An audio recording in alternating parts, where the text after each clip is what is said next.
Hello and welcome to the Poultry Network podcast. I'm Tom Woolman. My name's Tom Willings. Hello. How are Good you? afternoon. I'm very well, thank you. Very well. It gets very tedious now talking about the weather, but still struggling on in the heat. I suspect by the time people get to listen to this, the weather will have broken. Will be flooding and all of that sort of stuff. But where I live, and in fact where you live, it looks like it hasn't rained for months and months. Harvest not looking very good. Starting to look a little bit brown, aren't they? They are. Yeah. Well, in fact, harvest completed in what are we now, mid-July, and some pretty poor yields. So I'm not sure that it's going to be any better than last year's harvest, unfortunately. No. So we've got something slightly different today, don't we? We're talking to a communications professional. Imagine that, doing a podcast. Yeah, putting ourselves in the hands of a communications professional. We could do with some tips, couldn't we? Yeah, don't talk over each other for a start. Well, I'm sorry. Could you put your hand up, Tom, when you want to say something, please? I'm no good with the technology. To basics. Yeah. Let's do it. Let's do a little intro then. Folks, today we are joined by Amy Jackson, who's the founder of Oxtale Communications and a research fellow at the University of Nottingham. And the topic for the day is, I suppose, pain groups and the spotlight that appears to be shone increasingly on food and farming, and just how we can respond to that as an industry. So looking forward to hearing Amy's perspective on how that landscape is changing and what we can all do about it.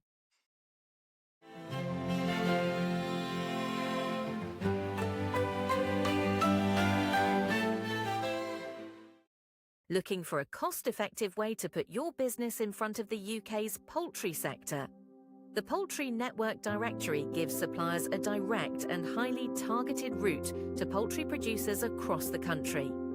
The directory is posted directly to 2,000 UK poultry farms, putting your company, products and contact details into the hands of the people who matter.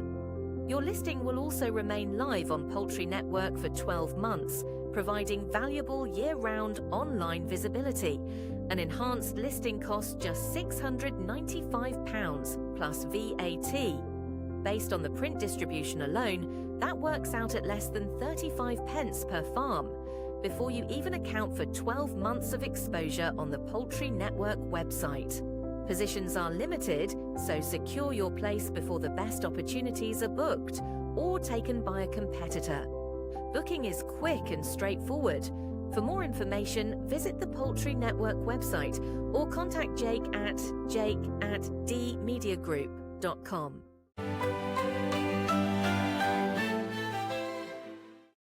Amy, founder of Oxtale Communications, welcome to the podcast. Nice to have you with us. Likewise, nice to be here. This is something of a different topic for us, the world of PR and kind of relations to the outside world. So looking forward to a fantastic insight and discussion. Why don't you start by sort of setting out what it is that you do, and the landscape you're involved with. Okay, well, I guess I would describe myself as being involved in issues and crisis management. I'm a communications PR person at heart, but I've got a technical background. I worked on farms and studied agriculture before I went into that. And I tend to deal with issues that industry organisations or commercial businesses or individual farmers have with reputation, or something which is sort of spiralling out of control, or something that they're worried might impact negatively on their business in terms of reputation. So I work on that, and but I'm also a part-time postdoctoral researcher with the University of Nottingham Vet School, looking at sort of behaviour and public perceptions of farming and things like that. So got a bit of hopefully academic knowledge rigor that I can bring to some of the work I do as well. and all sorts of experience right the way up and down the chain. You mentioned just before we started recording that you've got clients who are farming, active in farming, right the way through to, big business at the other end of the value chain. So brilliantly placed to give a great perspective. What's there's a huge amount of activity, growing activity, changing nature of activity in campaign and pressure groups facing food production and farming. Just, what's your take on the evolution of that challenge that businesses face? I think the biggest thing we've seen over the last, I'll say decade, because I noticed it about 10 years ago, really ramping up in terms of professionalism of campaign groups. And the reason I recognised it then was I started working with RUMA, the Responsible Use of Medicines in Agriculture Alliance, about the reputation the industry had over antibiotic use. And of course, the British poultry industry was leading in this area because it got its stewardship programme going really early, and it was a bit of a beacon for everyone else. So I was working across all the sectors on that, and I just could see that the campaign group alliances that were being formed were incredibly sophisticated in what they were doing. They very good use of media, social media, very politically connected. And then as that campaign went on, they started targeting investors, food businesses, and so on. So they've got a sort of multi-pronged attack. They're very professional. They're very good at having a single clear message that people can get behind, call to action. And in doing that, they lose a lot of the nuance and detail and context that we are all quite obsessed about, because we know things aren't simple, but it's very hard to get our voices heard against such simple, compelling messages. So yeah, they are incredibly good. And now they've got technology too, amazing technology to film, to broadcast and so on. So yeah, we do have a big job on our hands, kind of helping to hear our side of the story heard over very sort of sophisticated campaigns these days. Has there been any kind of joining of forces as well? Because it feels as though there were single areas of focus of old, but more recently, perhaps increasingly, it feels as though there's this coalition of every kind of campaign group coming together. And you sort of talk about funding and organisation. It does make for a very substantial,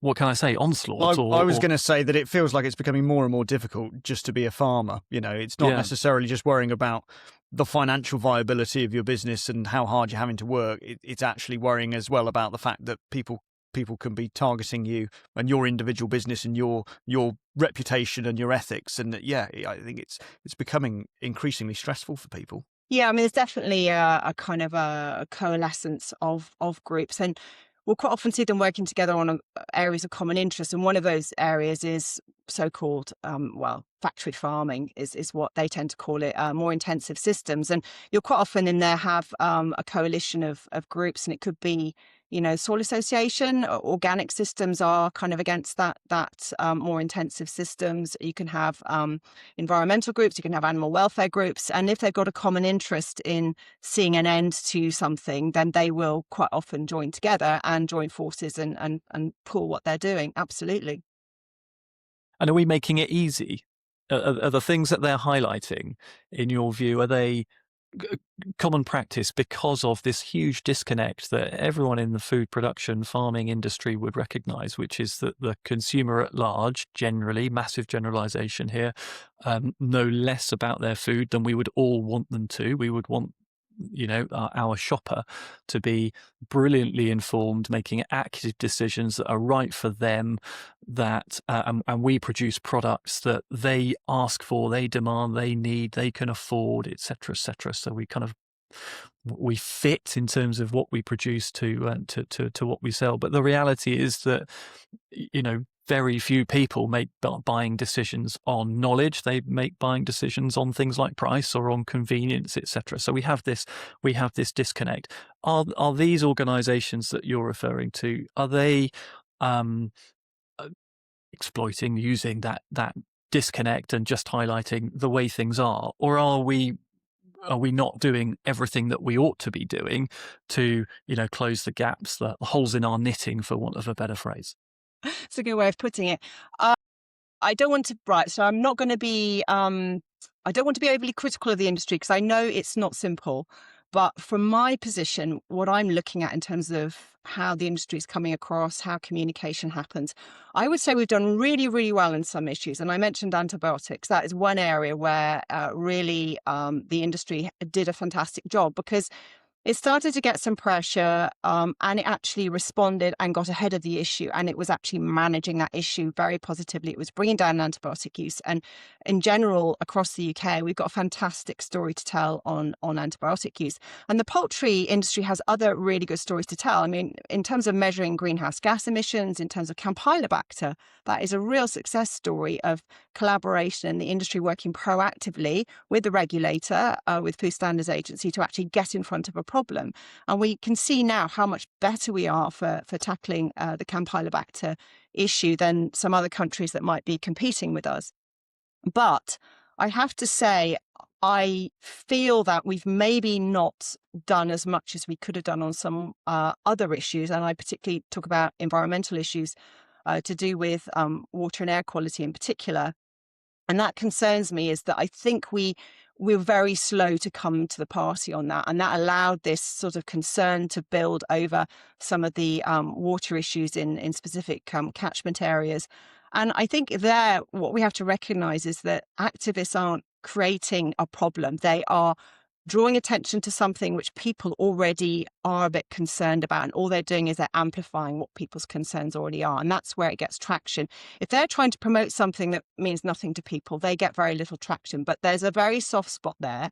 And I have to say that, this water quality issue, especially in some areas of sort of Wales and southwest England, I've been hearing a lot about it for quite a number of years. And yet I don't feel that I've heard the poultry industry get on top of it or get in front of it as much or as quickly as it should have done. And there's a lot of stuff happening now, but I feel like you've got a bigger job to do to get in front of something that's already off and running, because you're basically trying to talk about what you're doing against a very powerful narrative that's criticizing you. So we've made it quite hard for ourselves, I think, and it would be much better if we were more coordinated, more proactive, and could see these issues coming, or actually were getting out there and tackling them proactively rather than always being in response mode. I think one of the challenges in particular with some of the water quality issues around the River Wye are that I think some companies have actually been quite proactive, and I think Avara Foods have been proactive in terms of managing where their muck goes to in the catchment area. All of the muck that's produced from chickens in the Wye catchment area is exported outside of the catchment area now. So at the moment, Avara is putting no muck into the catchment. But I think the challenge, all those other things that you talk about with Campylobacter and antibiotics, I think were positive, but actually they were things that were able to be coordinated, I suppose, at a higher level in the industry and rolled out. And the challenge that we've got in terms of water quality is that, yes, you've got the broiler or the poultry meat sector, but you've also got the egg sector and all of the individual businesses, whether it's individual farm businesses or packers. All of a sudden you've multiplied up, even in the poultry sector, the number of people that are meant to be coming together. But then you've also got all of the other interactions with, individual farmers, potato farming and growing maize and all these other things. And it's a much bigger issue. But you're right, it really has snowballed, hasn't it, to be in the position where we are now? Yeah, I mean, I'd sort of challenge a little bit on that. And absolutely, Avara's, it's published its manure roadmap. We're seeing the government looking at manure combustion, export initiatives to reduce the sort of nutrient loading in the area. We're seeing that happening, but that was kind of after the issue had started to kick off. And there was a period where there was a lot of, well, it's not us, it's them. And, there's lots of sources and we can't tell what's happening. I'll tell you something that's really interesting that's happened in Northern Ireland in the last few weeks is, I don't know if you're aware, but a year ago, there was a Nutrients Action Programme published by the government, a proposal for how to overcome some of the nutrient issues they've got, because they have the similar issues as we're seeing down in the southwest. And it was met with huge concern by farming organisations, because they felt it was very sort of broad brush, it wasn't taking account of sort of differences and all sorts of other nuances. And also, it was around the water company, which I think is government owned in Northern Ireland, and what were they doing? And we had that sort of same discussion here. But what's really interesting is the government, when it was met with this huge backlash in the consultation, they turned it back to the industry and to environmental groups and to processors and said, here, what do you think we should do? These are the problems. How do we solve it? And so for the last year, there's been this stakeholder group working together to actually come up with a new program, and it's just gone out for consultation. And what's great is there's still that concern around what the water company is doing, but they're saying we have to get our own house in order as well. This is how we're doing it. And it's in a way that the environmental groups can support because they understand the challenges of farming and the things that the farmers have to overcome. And the farmers are appreciating that they need to help with water quality. So I get what you're saying about the issues in kind of the Wye Valley and so on, but we've got to try and work together and deal with the problems that we might be responsible for and not worry about trying to apportion blame. And I just feel we had a lot of time at the start of all of this trying to finger point. And the antibiotic issue started like that, but we very quickly parked that and said, look, we could argue forever whether it's the medical community or whether it's agriculture that's causing resistance. Let's sort out our house and do what we can about our use of it. And that's kind of where I think that we should get to more quickly. We should see these issues coming and we should get on top of them quickly and say, how can we put ourselves in a far more robust position by doing what we need to do? Do you see any difference in just using your Northern Irish example there, the manner of engagement with government in Ireland or in Northern Ireland, and over here, obviously in the Wye catchment we border Welsh and English councils and input, so slightly confused. But I just feel perhaps there's a little bit more empathy, understanding.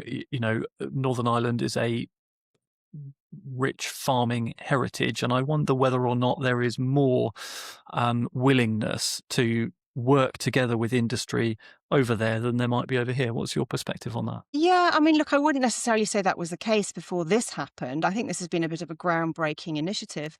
We have seen some similar initiatives up in Scotland. There's the ARIOB programme, and I couldn't tell you what that stands for off the top of my head, but it's about an agricultural policy implementation board.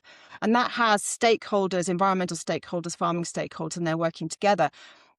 There's huge power in doing that because it's very easy to sit there and say, that's wrong, that doesn't work. But when you actually are charged with solving a problem together and saying, how do we negotiate this and do this, then people have to actually make it work.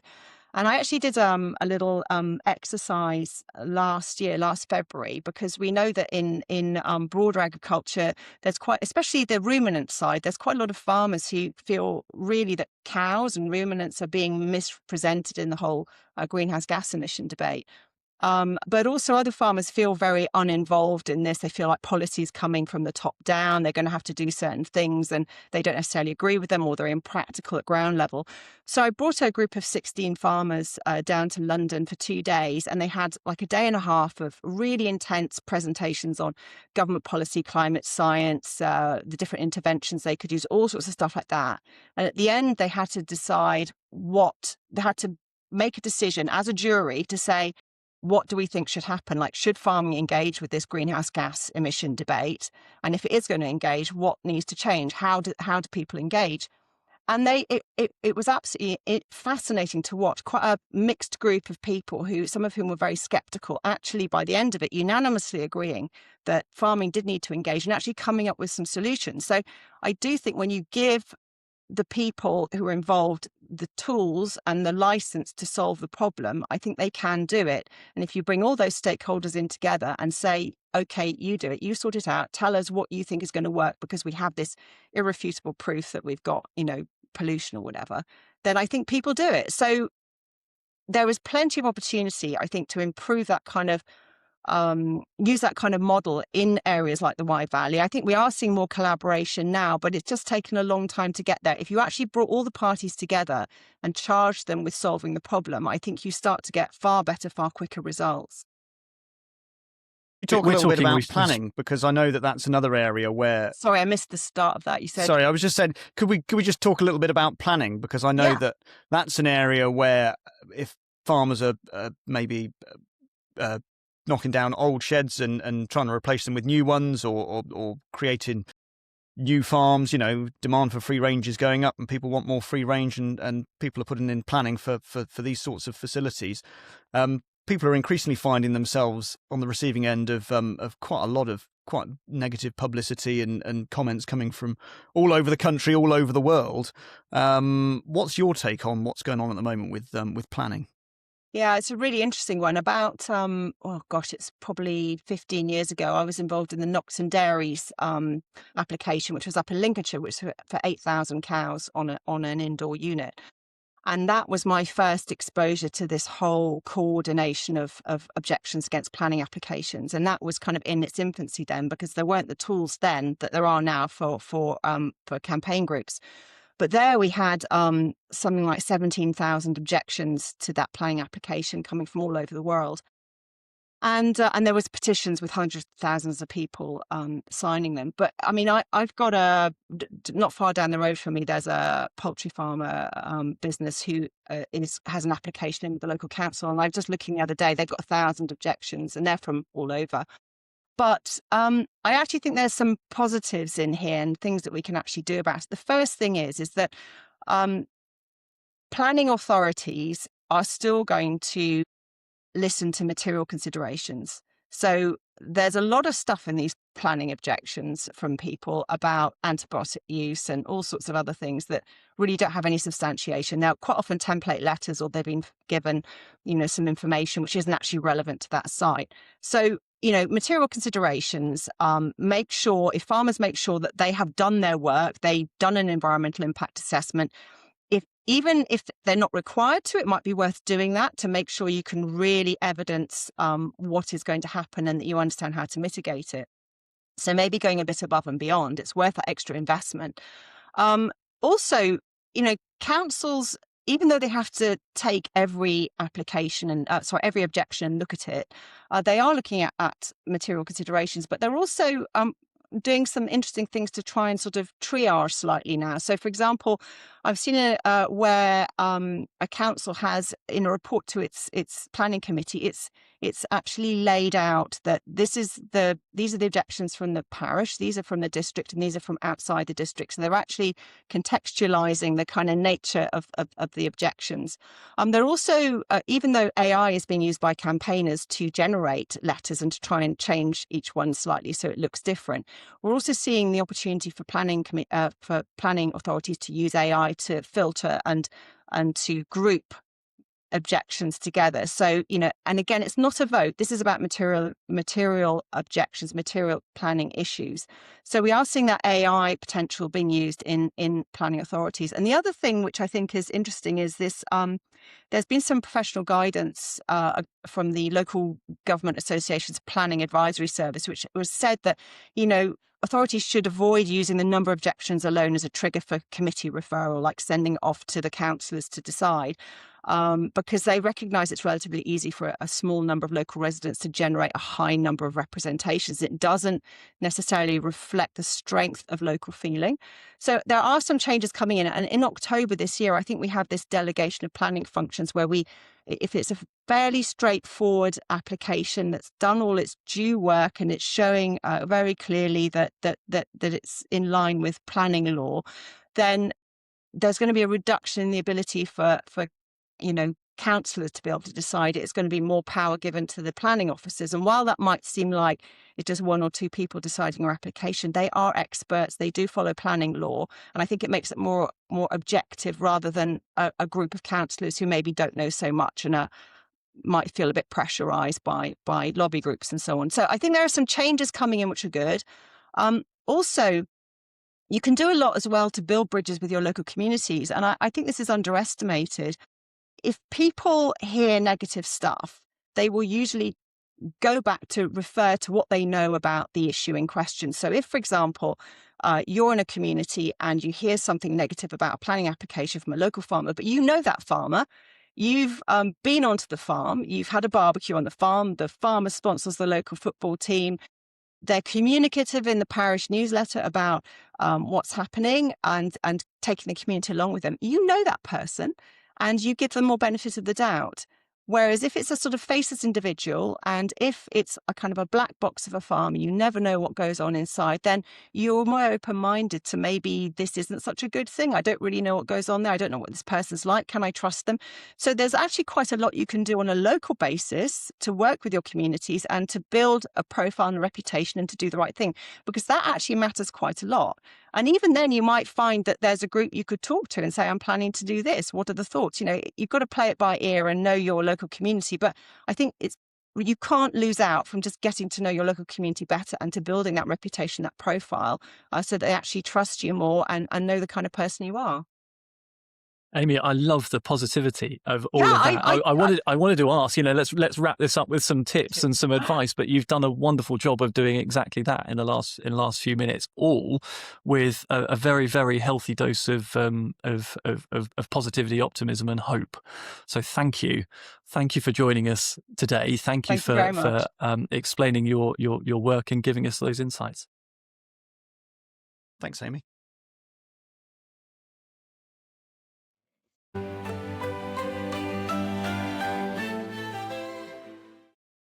Well, she certainly lived up to her job title, didn't she, as a professional communicator? That was a joy to chat with her. And I tell you what, I'm just blown away that someone's had something positive to say about planning applications. I thought there were some real nuggets there that people could grab hold of and give them hope, because she's right. The planning situation is evolving.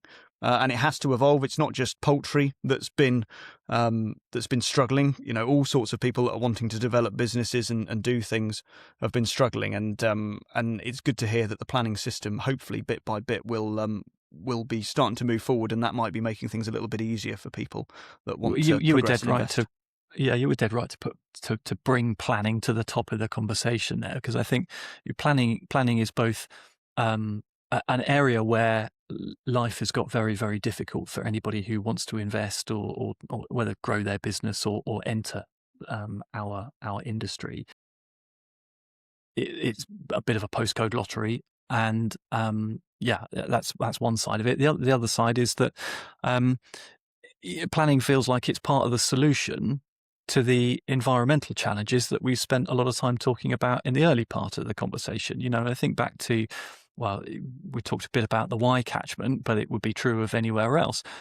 The way we manage manures, and that is of huge nutrient value. As the allegations go, we're seeing the negative consequences of potential misuse in certain parts of nutrient. But if we could actually get plans in place through planning officials and the right applications to do something to add value to that, to enable us to move it and to harness the nutrient within it, we do an awful lot of good, because we'd be potentially displacing synthetic, chemical, imported, highly energy intensively produced fertilizers with something more organic. So planning on both fronts, I think, is a huge part. I know, and Amy is very much the expert, and she was fantastic in terms of her explanation. So there's a little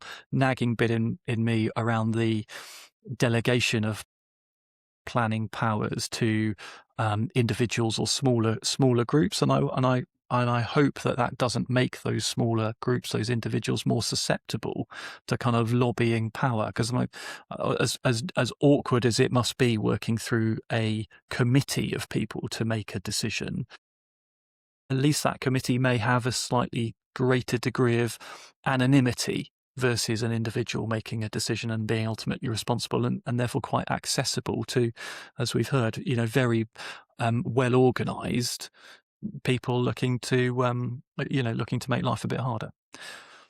I think there's also, sorry, the other thing I was going to say is that we've got to help ourselves. If we have got exposés might not be quite the right word, but parties looking to exploit our areas of weakness as an industry, then we need to focus on those areas of weakness such that we close the door, that we make it harder for scrutiny to highlight malpractice. That's an obvious, isn't it? What's that about, Tom? Is that about closing the door and bolting it and locking it? No, or is that about more... It's the reverse. The reverse.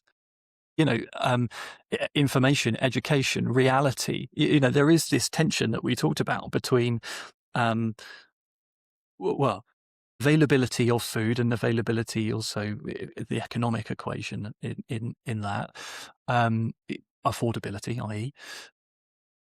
the danger that we make food production, farming, livestock farming, particularly in this country, so difficult to do that we've got major kind of succession issues with people coming into the industry, and we just simply export because the vast majority of our population want to consume the products that the poultry industry and the other livestock industries are producing. And if we are not going to produce it, somebody else is going to produce it outside of our shores without that same scrutiny, likely to very different standards.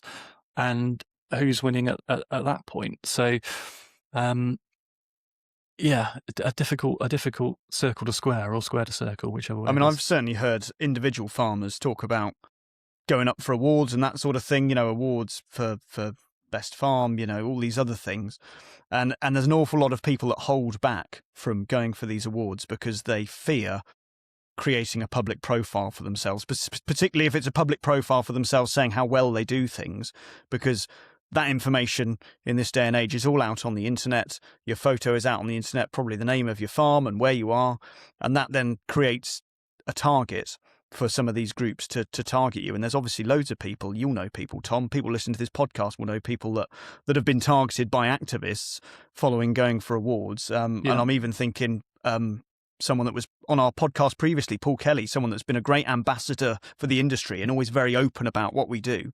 And he was targeted in quite a nasty way last year in the run up to the Christmas turkey season. So I really do think that, people have got to continue to have, pardon the term, balls of steel to continue to advocate for the industry and not shy away, because as you say, it's sort of tempting to lock the door and say, look, we just need to batten down the hatches. But I think the game's moved on now in terms of communication and social media, and actually we as individual farmers and stakeholders, we've all got a responsibility to be open, and to talk about what we do. I mean, that's part of my motivation for doing this podcast with you is we need to talk about the poultry sector in a way that is out there, that is accessible to people all around the country, all around the world.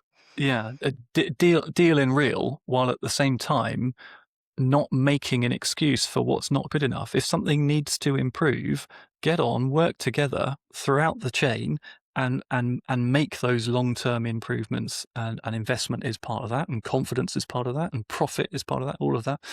But at the same time, be open and share. And I don't know that necessarily that all of that responsibility cannot sit with the individual farms. It's not down to each individual farmer, in my view, to coach and inform their community. It's at a much higher level than that. It is a government level. There needs to be a program that brings back in touch people with the food production systems that we are so reliant on, and I would say that we grossly undervalue. So this soapbox has got quite high, and we've been on it for quite a long time, but a really, really thought-provoking interview or contribution from Amy. So Amy, thank you again for joining us.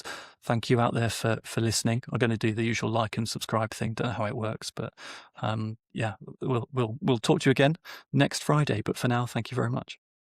Bye-bye.